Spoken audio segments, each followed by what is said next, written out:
नमस्कार, पांचजन्य के इस डिजिटल प्लेटफॉर्म पर आपका स्वागत है। आज हम बात करेंगे किसान आंदोलन की और उसके साथ साथ चल रही या उसकी आड़ में चल रही उस राजनीति की जो आने वाले लोकसभा चुनावों को देखते हुए की जा रही है। क्या है इंडिया अलायंस की आज की हकीकत और क्या है बीजेपी की ताकत, इस पर भी चर्चा करेंगे। और इस चर्चा में हमारे साथ शामिल है पांचजन्य के मुख्य संपादक हितेश शंकर जी। हितेश जी, आपका बहुत बहुत स्वागत है। हम देख रहे हैं कि जैसे ही लोकसभा चुनाव पास आ रहे हैं, वो सारे टूल किट गैंग जिन्हें कहा जाता है वो एक्टिव हो गए हैं। सबसे पहले तो बात करेंगे इंडिया अलायंस की। एक ऐसा अलायंस शुरू हुआ था विपक्षी दलों का जिसने ये सोच लिया था कि हम सब एक हो जाएंगे तो हम बीजेपी एनडीए को हरा देंगे, लेकिन चुनाव आने से काफी पहले ही वो खुद ही बिखरता नजर आ रहा है और उसके बाद ये टूल किट गैंग एक्टिव होता हुआ दिख रहा है। आपको क्या लगता है इंडिया अलायंस आज की डेट में उसकी क्या स्थिति है? देखिए, उन्होंने जो नामकरण किया था, इंडिया रखने की कोशिश की थी, मगर सारे लोग वो थे जो भारत को भारत की तरह नहीं देखना, अंग्रेजों ने जैसे इंडिया को देखा था। और उसमें वो लोग शामिल थे जो भारत तेरे टुकड़े होंगे की बात पर खामोश रहते थे या उन लोगों को हवा देते थे। दिलचस्प बात यह है कि जो लोग उस समय नारे लगा रहे थे वो भी आज इस इंडिया अलायंस में घुसे हुए थे। तो भारत के तो टुकड़े नहीं हुए, इंडिया अलायंस के टुकड़े टुकड़े हो गए हैं, ये सबको दिखाई दे रहा है।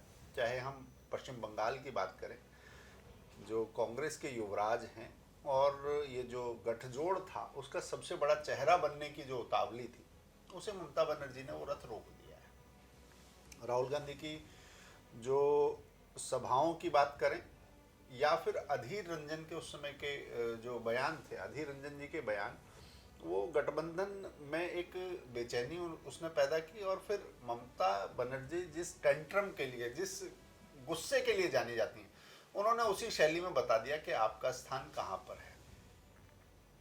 दूसरी चीज इसमें जो बड़ी, अगर हम कहें कि चोट पहुंची, वो उस बिहार से पहुंची जिसे ये राजनीति सिखाने चले थे, मगर बिहार के लोगों को राजनीति की पट्टी राहुल गांधी नहीं पढ़ा सकते। वहां जो कुछ लोग खेला करने चले थे, उनके साथ दूसरा खेला हो गया। और वही राहुल गांधी जो एक समय पर दागी अध्यादेश पर उन्होंने बड़ा ताव में, दिल्ली के प्रेस क्लब में हम सबको याद है, अध्यादेश फाड़ा था। मनमोहन सिंह जी की उम्र का लिहाज नहीं किया, उनके स्ट्रक्चर का लिहाज नहीं किया, प्रधानमंत्री का कोई ख्याल नहीं किया। उस समय एक अलग ताव में थे। उस समय अगर देखें तो अजय माकन वगैरह के लिए बड़ी खराब स्थिति राहुल गांधी ने पैदा कर दी थी। मगर वही सारे दागी और वही राहुल गांधी फिर वही गलबैयां करने की एक तैयारी कर रहे थे। इसमें से नीतीश कुमार का छिटक जाना, वो एक तरह से एक्सपोज हो गई कि अंदर खाने जो खिचड़ी पक रही थी, अब एक विद्रूपता सामने आ गई। तीसरी बात जो हुई कि राजनीति के एक नए मौसम विज्ञानी हैं, दिल्ली के जो मुख्यमंत्री हैं, उन्होंने देखा कि इस समय कांग्रेस भारी दबाव में है। तो जिस समय मुखिया कमजोर है, किसी गुट का, किसी टोली का मुखिया कमजोर है, तो छोटे मोटे छर्रे भी उतावले होके आगे आ जाते हैं। उसी तरह की बात राजनीति की इस कोठरी में भी दिखाई दी। आम आदमी पार्टी का गुजरात में क्या स्थिति है, क्या ताकत है, दावे चाहे कितने ही बड़े हों, मगर गुजरात में, दिल्ली में, गोवा में, पंजाब में उसने जिस तरह की दावेदारी की, वो कांग्रेस को हजम होने वाली नहीं थी। और उन्होंने बड़ा साफ कर दिया कि जैसे ममता बनर्जी ने कांग्रेस को वहां उसकी जगह दिखाई दी, कांग्रेस ने आम आदमी पार्टी को बता दिया कि आपकी ताकत भी इतनी है, अगर आप हर जगह अपने उम्मीदवार घोषित करने की और प्रेशर बनाने की कोशिश करोगे तो आपके साथ नहीं चल पाएगा। तो सभी ने बता दिया कि आपके साथ हमारा नहीं चल पाएगा। बाकी सार्वजनिक तौर पर चेहरे मुस्कुराते हुए दिखाना, अच्छे अच्छे सेल्फीज डालना, अच्छे अच्छे वीडियोस बनाना, ये प्रपंच थोड़े समय चलेगा, मगर इस प्रपंच तंत्र की हकीकत सामने आ गई है। हकीकत सामने आ गई और जो विपक्ष के दल जुटे थे एक साथ, उनकी निष्ठा पर पूरे देश की जनता को भी अब थोड़ी शंका होने लगी है, जो तस्वीरें सामने आ रही हैं। लेकिन बात यहाँ उनकी निष्ठा की है तो वहाँ राम मंदिर की जो प्राण प्रतिष्ठा हुई है, उसके बाद बीजेपी की या एनडीए की हम बात करें तो उसे लेकर एक अलग ही माहौल देश में दिखाई देता है और कहीं ना कहीं वो विपक्षी दलों को डराने वाला भी है। और अगर आप देखें कि यहाँ पे विपक्षी एकता फेल हुई और वहीं दूसरी तरफ किसान आंदोलन शुरू हो जाता है, क्या इसमें कोरिलेशन है? कोरिलेशन की अगर आप बात करें तो एक तरफ राम जी वाले हैं और दूसरी तरफ महिषासुर को सेलिब्रेट करने वाले लोग हैं। जेएनयू में भी आपने देखा, बाकी जगह पर भी। तो ठीक बात है, शक्ति से, दुर्गा से, सकारात्मकता से, ईश्वर से, प्रभु से, राम से उन्हें डर लग सकता है, उन्हें महिषासुर अच्छा लगता है, तो ऐसे लोग राम से डरे हुए हैं। और राम मंदिर में प्राण प्रतिष्ठा एक बात है, दूसरी तरफ एक दूसरे को लेकर जो निष्ठा नहीं है, आशंकाओं के बादल बड़े घने हैं, वो भी देखने वाली चीज है। तो एक बात इसलिए ये भाजपा के पक्ष में जाती है कि भाजपा के लिए ये राजनीतिक मुद्दा नहीं रहा। उसने एक सामाजिक भाव को राजनीतिक नेतृत्व अवश्य दिया, परंतु ऐसा कभी नहीं रहा कि इस मुद्दे से उसने मुंह चुराया हो। उनके घोषणा पत्र में लिख के उन्होंने कहा था, और उस समय बाकी सारे लोग माखौल उड़ाते थे कि मंदिर वहीं बनाएंगे मगर तारीख नहीं बताएंगे। तो एक तथ्यों के साथ, सामाजिक समझ के साथ वो विषय कैसे तय होना है, और एक राजनीतिक दल को तो किसी को लेकर चलना ही था। और दल भी अगर साथ में आते तो ये लगता कि वास्तव में ये राजनीतिक दल जो हैं वो आस्था की बात छोड़िए, सत्य के प्रति निष्ठावान है, समाज के प्रति निष्ठावान है। जब ऐसा नहीं था तो वास्तव में राम या एक सत्य का उद्घाटन, सत्य में प्राण प्रतिष्ठा से उनको भय लगा है, उनको डर लगा है, उनको झटका लगा है, और इसीलिए वो उस भय को भाजपा के रूप में ट्रांसलेट करके देखते हैं। तो भाजपा को लाभ है, बाकी सबको भय है। किसान आंदोलन, अभी किसान फिर से कूच कर रहे हैं दिल्ली की ओर। फिर से लोगों के अंदर जो आम जनता है, जो परेशान होती है उनके इस तरह के प्रदर्शन के बाद, ट्रैफिक जाम से, उनको भी अब इस आंदोलन को देख के खींच जो है सड़कों पर दिखाई देती है। खालिस्तानी झंडे, खालिस्तानी नारे एक बार फिर से किसान आंदोलन में दिखाई दे रहे हैं, जो सोशल मीडिया पे हम देखते हैं वीडियोस। आपको क्या लगता है ये किसान आंदोलन और इसके पीछे की मंशा और इसके पीछे की ताकतें कौन सी हैं? देखिए, आपने जो कहा कि किसान आंदोलन और किसान सड़कों पे, मैं नहीं मानता इसे। एक नामकरण उसका ऐसा कर देने से वो किसान नहीं हो जाते। आज हमारी टीम अलग अलग गाँव में है, लोगों से बात कर रही है और इस चीज़ को, वस्तु स्थिति को समझने की कोशिश कर रही है कि अगर चोट है, कोई कचोट है, कोई दिक्कत है तो वो क्या है। और उसके साथ अगर जो सीमाओं पर जमावड़े हैं, जो शंभू बॉर्डर पर लोग हैं, अगर आप उनको देखेंगे तो मुझे एक पुराना वीडियो याद आया, अगर आप उसे चला पाएँ तो, कि किस तरह से कांग्रेस के नेता पिछली बार शराब की जिम्मेदारी, खाने पीने की जिम्मेदारी, ये आंदोलन की आड़ में उपद्रवियों को सामने लाकर कांग्रेस को जिंदा करने का खेल, ऐसा एक वीडियो बड़ा वायरल हुआ था। पाजी होली ले लो, होली होली होली होली होली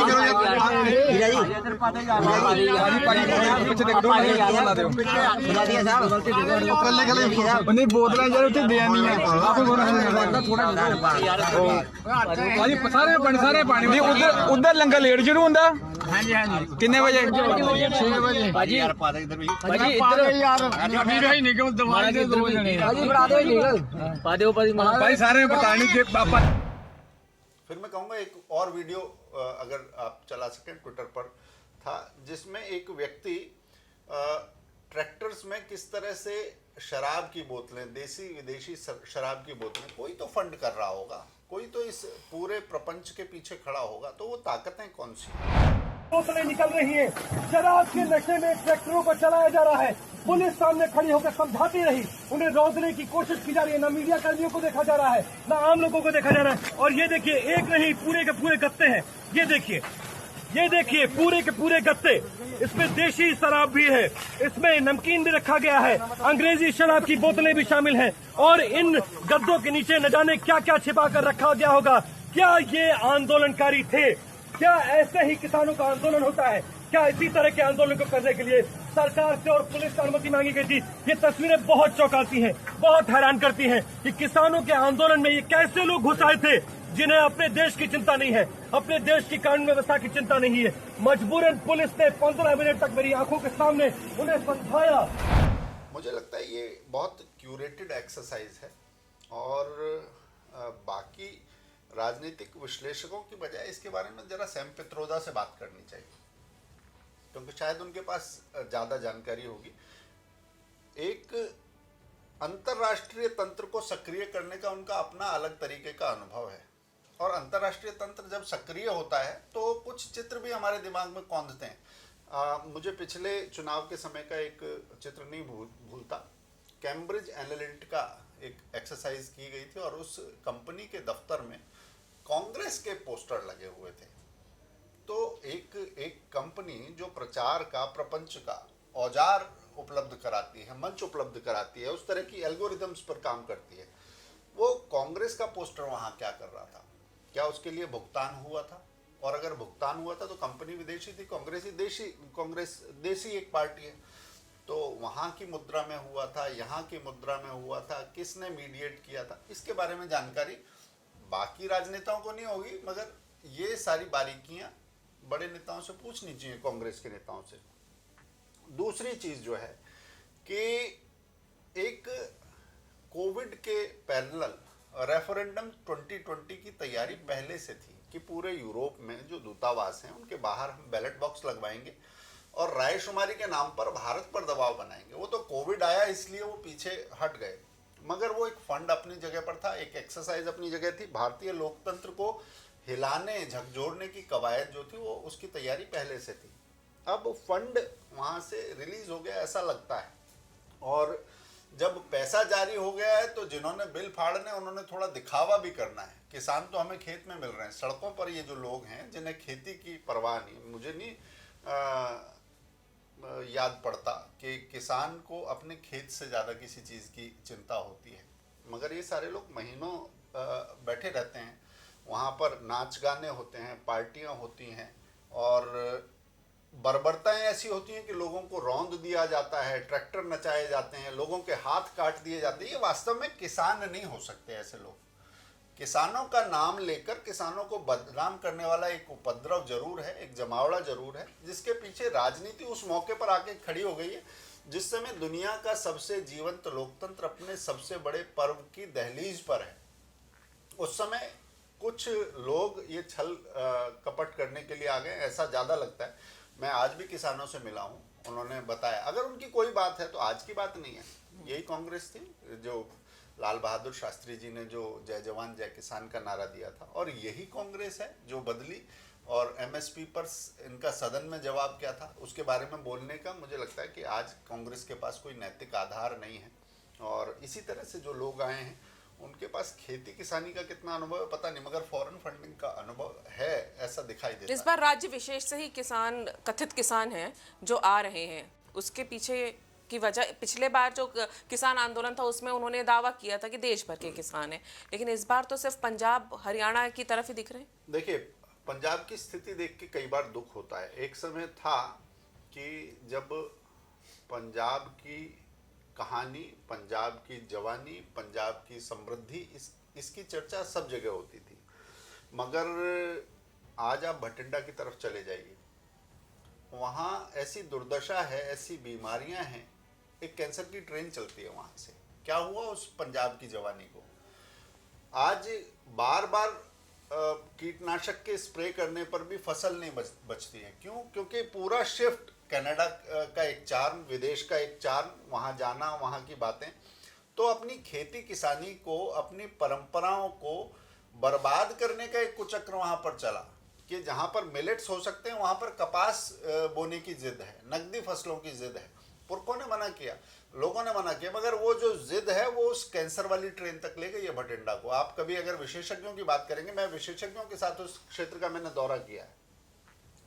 किसान को पैसा जरूर कमाना चाहिए, मगर उसके लिए सही सोच और आपस में तालमेल भी होता है। ये उपद्रव भारत में किसानों के नाम पर पहले कभी हमने नहीं देखा। और अगर आप बात करते हैं एमएसपी की, सरकार निश्चित ही सोचेगी, मगर उसके साथ ही ये सोचना चाहिए कि अलग अलग सेक्टर्स में कहाँ कहाँ किस चीज़ में एमएसपी जैसी व्यवस्थाएं लागू की जा सकती हैं। ये ठीक है कि उनको झटका न लगे, उनको खतरा ना हो, मगर किसानी खेती की आड़ में बहुत बड़े बड़े खिलवाड़ हुए हैं। इस देश में राजनीतिक दलों में ऐसे नेता बैठे हैं जिनसे किसानों को, इन कथित किसानों को बताना चाहिए कि मंत्र तो तुम्हें वहां से लेना चाहिए।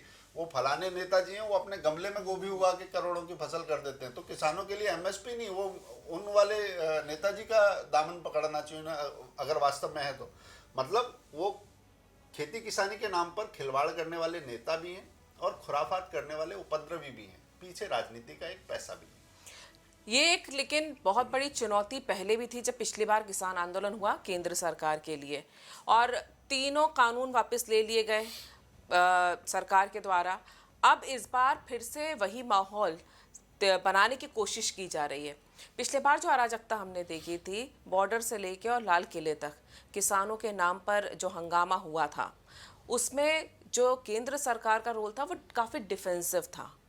चुनाव आने वाले हैं आने वाले समय में, और फिर से वही माहौल बन रहा है। क्या आपको लगता है कितनी बड़ी चुनौती इस बार फिर केंद्र सरकार के सामने है, और अराजक तत्वों से निपटने में क्या फिर से डिफेंसिव होना उनके लिए फायदेमंद होगा या नुकसान भी हो सकता है? देखिए, जब हम उस समय को याद करते हैं, आईटीओ के पास ही एक किसान था जो ट्रैक्टर को घुमाते नचाते हुए उसकी मौत हो गई थी, और कुछ पत्रकारों ने फौरन तथ्यों की जांच किए बिना बता दिया था कि ये पुलिस की गोली से मरा है। यानी कि वहां पर कुछ गड़बड़ी हुई, उसे कैसे शासन प्रशासन की तरफ मोड़ के आग को और भड़का देना है, ऐसे तत्व पहले से आप वो तेल फैलाएं और ये तीली लेकर तैयार हैं। इस तरह की एक तैयारी वहां पर भी थी। और ये सिर्फ यहीं की बात नहीं, मैं ये देखता हूं कि एक चुने हुए लोकतंत्र को अस्थिर करने के क्या उपाय, कौन से औजार, कौन से उपक्रम हो सकते हैं, इस पर बड़ी तैयारी की है कुछ लोगों ने।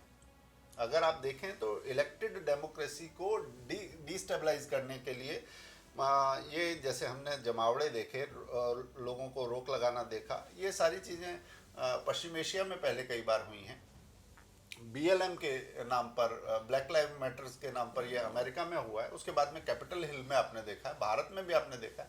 तो ये कहीं एक बार हुई एक घटना नहीं है, ये एक पैटर्न है जिसे बार बार दोहराया जा रहा है दुनिया में लोकतंत्रों के खिलाफ, और लोकतांत्रिक व्यवस्थाओं को ये समझना पड़ेगा।